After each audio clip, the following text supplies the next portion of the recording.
Hello friends. Art of trading mindset में आपका बहुत बहुत स्वागत है। चलिए देख लेते हैं मार्केट कहाँ कल मूव कर सकता है। आप देख रहे होंगे कि ये बैंक निफ्टी का चार्ट है और डेली कैंडल है। तो सबसे पहले आज हम ये देख लेते हैं कि आज ऐसा क्या हुआ मार्केट में कि कल बैंक निफ्टी की क्लोजिंग थी 51,150 के अराउंड में, और आज 1,000 पॉइंट 900 या 1,000 पॉइंट एक अच्छा सा गैप अप हो गया। देखिए, तो गैप अप का एक मेन रीजन क्या होता है कि एक ना बड़ी कंफ्यूजन है कि कल एक मार्केट क्लोज हुआ एक एक लेट्स से एक नंबर पर 50,000 पर, और ओवरनाइट ऐसा क्या हुआ कि 51,000 पे ओपन हो गया। एग्जाम्पल लेके चल रहा हूँ मैं। सी 3:30 जब भी मार्केट जो भी मार्केट क्लोजिंग आवर्स है, इस ये क्लोज होने के बाद ना एवरेज प्राइस की कैलकुलेशन चलती है जिसका टाइमिंग है कुछ 3:40 टू 4 o'clock। तो क्या है, जितने भी स्टॉक्स में बाइंग होती है तो उसका एवरेज प्राइस का सही कैलकुलेशन होता है, और वो कैलकुलेशन नेक्स्ट डे के ट्रेडिंग सेशन में आपको देखने को मिलता है। लेट्स से ज्यादा सेलिंग हो गई है तो आपको दिखेगा कि गैप डाउन हो रहा है, ज्यादा बाइंग हो गई है तो आपको दिखेगा गैप अप हो रहा है। Number one. नंबर टू, हमारी ना, अगर आप देखेंगे तो bank H D F C including H D F C and other bank का आज का परफॉर्मेंस बहुत ही अच्छा था। इसका मतलब क्या है कि लास्ट फ्राइडे को एक अच्छी खासी बाइंग स्टॉक्स में हुई थी, और उसका ही एक नतीजा है कि 1,900 पॉइंट बैंक निफ्टी आज ऊपर खुला। ठीक है। और ऊपर खुलने के बाद अगर मैं इसको 15 मिनट्स कैंडल पर चार्ट को रीसेट करता हूँ तो आप देख सकते हैं कि यहाँ पर ओपन होने के बाद बैंक निफ्टी यहीं पर आसपास में 52,000 से के आसपास में ट्रेड किया, और कुछ कुछ 100 150 पॉइंट के रेंज में ही आज क्लोजिंग हो गई है मार्केट की। तो आप ये देख सकते हैं कि परफॉर्मेंस है, और बीच में इलेक्शन था, और इलेक्शन का एक जो भी जिस पार्टी का परफॉर्मेंस था उसके अकॉर्डिंग मार्केट ने रिएक्ट किया है। अभी कल का देख लेते हैं हम कि मार्केट कल कहाँ पे मूव कर सकता है। देखिए, अगर आप देख रहे हैं डे कैंडल, ओके, उससे पहले हम देख लेते हैं कि बैंक क्या कह रहे हैं, जो इनके पार्टिसिपेंट बैंक्स हैं। आप देखेंगे तो एक ना डोजी कैंडल बना हुआ है एचडीएफसी में। एचडीएफसी में डोजी कैंडल बनने का क्या मतलब है? मतलब ये है कि एचडीएफसी यहीं पर आसपास में ओपन हुआ, और पहले एचडीएफसी नीचे आया, डाउन आया, फिर उसके बाद एचडीएफसी ने हाई मारा, हाई मारने के बाद सेम प्राइस पे आके क्लोज हो गया। और सिमिलरली अगर आप देखेंगे तो डोजी टाइप का कैंडल आईसीआईसी बैंक में भी दिख रहा है, एसबीआई बैंक में दिख रहा है, और एसबीआई बैंक में तो नहीं है। एसबीआई बैंक में बहुत स्ट्रॉन्ग सब ये था, बाइंग थी, और एक्सिस बैंक में भी है। अब हमारा क्या है कि कल का सेशन जो भी ट्रेडिंग का है वो डिपेंड करता है एचडीएफसी पर। एचडीएफसी डोजी कैंडल जो है आप देख सकते हैं 1785 पे ओपन हुआ है, और ये क्लोजिंग कितना है 1785.60 पैसे, मतलब 10 20 40 पैसे का डिफरेंस है।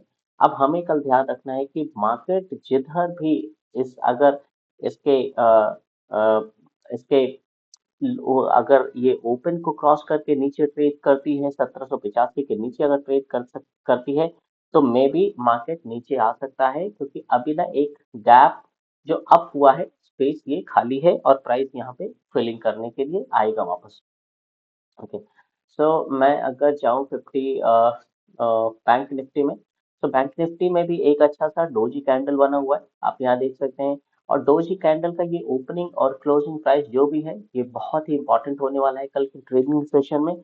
अगर बैंक निफ्टी कल लेट्स से 52,200 के आसपास में ओपन होती है, कंसोलिडेशन करके ऊपर अगर निकलती है, तो मे बी एक अप ट्रेंड हम देख सकते हैं 300 से 400 पॉइंट का। लेकिन हमें ये भी अभी ध्यान रखना होगा कि ये जो स्पेस है, ये स्पेस भी फिल होगा।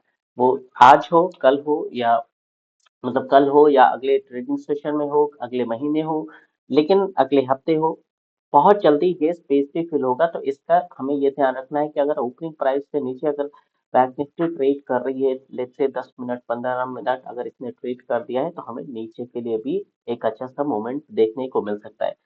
अ, आज का क्या था कि बैंक निफ्टी में अगर आप देखें तो बैंक निफ्टी ऊपर ओपन हुआ 900 पॉइंट्स। मैं भी वेट कर रहा था कि may be actually gap up और गैप डाउन, बहुत बड़ा गैप डाउन होने के बाद ना मार्केट में एक सिचुएशन ऐसी क्रिएट हो जाती है कि पता नहीं क्या है, आगे ये ट्रेंडिंग होगा या डाउन साइड जाएगा, एक कंफ्यूजन होती है, इसलिए इसलिए लोग ना ट्रेड लेने से बचते हैं। और सेम वही हुआ आज के डेट में, अगर आप देखेंगे तो एक 900 पॉइंट्स का गैप यहाँ पे गैप अप हुआ और मार्केट में एक कंफ्यूजन क्रिएट हो गई कि आगे क्या होगा। मे बी तो ऊपर रेजिस्टेंस भी है और नीचे सपोर्ट तो नहीं है, लेकिन ये ना एक कंफ्यूजन क्रिएट हो गई कि आगे अभी सिचुएशन इंडिसीजन है। और यही एक रीजन है कि एक डोजी कैंडल बना है।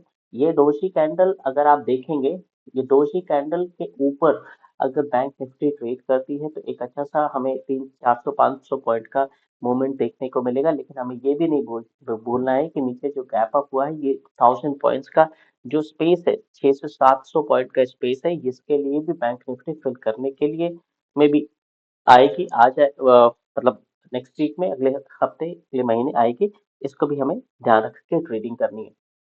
ओके, सो मैं अभी लगा लेता हूँ अपना जो भी ट्रेडिंग का प्लान है, आप अपना रेडी कर लीजिएगा। मेरे हिसाब से 52,000 इसका पहला, 52,300 का पहला रेजिस्टेंस है, और उसके बाद दूसरा रेजिस्टेंस है 52,600 का, और 52,800 कुछ 850 का रेजिस्टेंस है। और नीचे अगर आप देखेंगे तो ये इसका लो है 51,767 का। इसके नीचे गैप अप होने के कारण ये अपने आप में एक ना सपोर्ट है, और ये सपोर्ट कंटिन्यूअसली कुछ दिन के लिए सस्टेन करेगा। और ये जब कंटिन्यूअसली एक दो तीन बार जब इसमें ये टेस्ट कर लेगा मार्केट, तो उसके बाद ये एक मूवमेंट कर सकता है। अब मैं आपको ये दिखा सकता हूँ कि हुआ क्या है बैंक निफ्टी में। अगर आप देखेंगे तो बैंक निफ्टी में टोटल ओपनिंग और क्लोजिंग से अगर आप देखेंगे 161 पॉइंट्स का गैप है। और इसमें उसके बाद बैंक निफ्टी साइडवेज हो गई। और अगर मैं आपको दिखाऊं सेक्टर वाइज डेटा, यस, तो सेक्टर वाइज डेटा में अगर आप देखेंगे बैंकिंग सेक्टर में जो भी 41 बैंक्स हैं, उसमें से उसमें टोटल 1 लाख करोड़ का एडिशन हुआ है आज, बाइंग हुई है। और ओवरऑल पिछले 3 4 महीने में अभी भी 98,000 या 1 लाख करोड़ रुपीज का एक प्रकार से आप ये जाने कि ये अभी इतने कम की बाइंग हुई है 3 4 महीने पहले से, अभी कंपेयर करें तो। ओके, तो दूसरा मैं आपको ये भी दिखा देता हूँ कि स्टॉक्स में क्या हो रहा है। जो अगर स्टॉक्स स्पेसिफिक बात करें तो यहाँ पर आज की डेट में ये डेटा है 23 का, दिन 22 का। और उसके बाद मैं थोड़ा सा पीछे जाता हूँ, आप देखेंगे तो यहाँ पे कुछ 22, हाँ, 92,000 करोड़ रुपीज की बाइंग हुई है। 29,000 की अकेले एचडीएफसी में, आईसीआईसीआई और state bank of India in super performance में थे आज, इनकी अच्छी खासी बाइंग हुई है। लेकिन आप ये भी ध्यान रखना, अगर मैं आपको हिस्टोरिकल डेटा दिखाऊं तो बाइंग होने के बाद एक दो दिन बाइंग होगी, फिर उसके बाद कुछ प्रॉफिट बुकिंग आती है, लोग प्रॉफिट बुक करते हैं, प्रॉफिट बुक करने के बाद थोड़ा सा ये चांसेस रहते हैं कि स्टॉक नीचे आए। तो कंटिन्यूअसली ये ध्यान रखना है कि 3 दिन बाइंग हो चुकी है 92,000 करोड़ की, 69,000 करोड़ की, और इससे पहले कुछ सेलिंग थी 23,000 करोड़ की, और उसके पहले बाइंग थी 16,000 करोड़ की। सो ये मान के चले 2 दिन की हमारी अच्छी सी बाइंग है। और अभी वेट करना है, मार्केट ट्रेंडिंग है। मे बी हम एक रेजिस्टेंस का वेट करेंगे, एक रेजिस्टेंस अगर हमें सही से मिल गया तो एक अच्छा सा प्रॉफिट दे सकता है।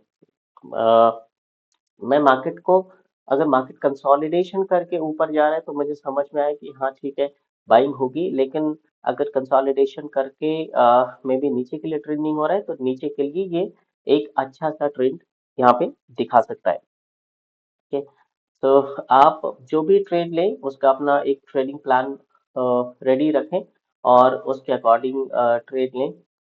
आज के वीडियो में इतना ही friends. Thank you so much, thank you so much for watching.